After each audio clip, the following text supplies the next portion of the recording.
morning, Raiders. I'm Mrs. Swanson, and I'm coming to you from Raider Blue to share with you an incredible book that I want you to put your hands on. The name of it is Uglies. It's the first in a three-part dystopian series. And it starts with a girl who is 15 years old, just a little bit older than you. Her name's Tally. And I just want to read the little snip, and I want to read you the back just to give you the premise behind it. Um, it's in a society that values external beauty and perfection. So check this. It says, in a world of extreme beauty, anyone normal is ugly, hence that title. You have a summary on your back wall, but I'm going to go ahead and read it here to you. Talia is about to turn 16, and she can't wait, not for her license, for turning pretty.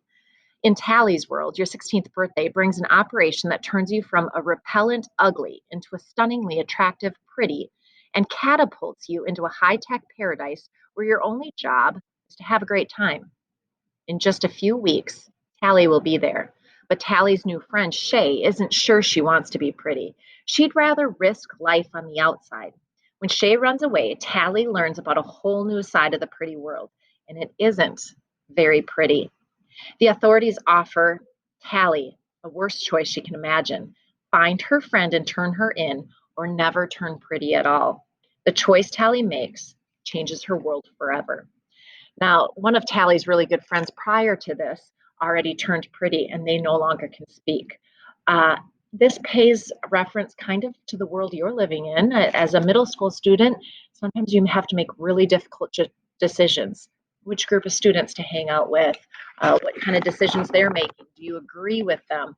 I want you to think of this as you listen to the first two pages and listen to how Tally's kind of thinking through life. Here we go.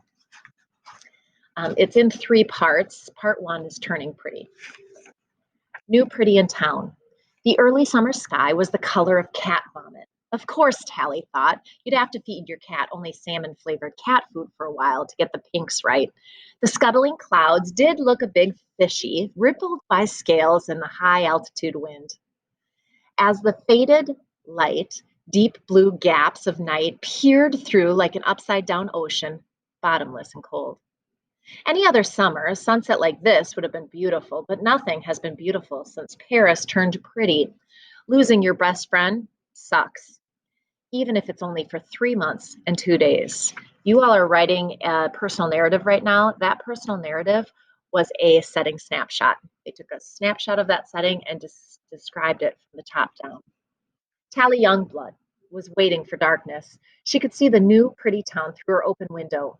The party towers were already lit up, and the snakes, burning torches, marked flickering pathways through the pleasure gardens. A few hot air balloons pulled at their tethers against the darkening pink sky, their passengers shooting safety fireworks at other balloons and passing parasailers. Laughter and music skipped across the water like rocks, thrown with just the right spin, their edges sharp against Tally's nerves. Around the outskirts of the city, cut off from the town of the black oval of the river, everything was in darkness. Everyone ugly was in bed by now. Tally took off her interface ring and said, "Good night." "Sweet dreams, Tally," said the room.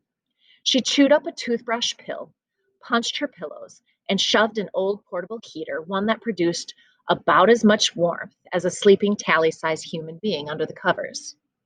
Then she crawled out the window. Outside, with the night finally turning coal black above her head, Tally instantly felt better. Maybe this was a stupid plan, but anything was better than another night awake in bed feeling sorry for herself. On a familiar leafy path down to the water's edge, it was easy to imagine peril stealing silently behind her, stifling laughter ready for a night of spying on new pretties. Together, she and Paris had figured out how to trick the houseminder back when they were 12, when a 3-month difference in their age didn't seem like it would really matter. Now, you know, Paris has already turned pretty, so they're no longer together. You catch the idea that those are two different almost societies in this book. Go ahead and find this in the library. Mrs. Heyer's ready to check it out to you. Enjoy the read, and I hope it gets you hooked. Thank you.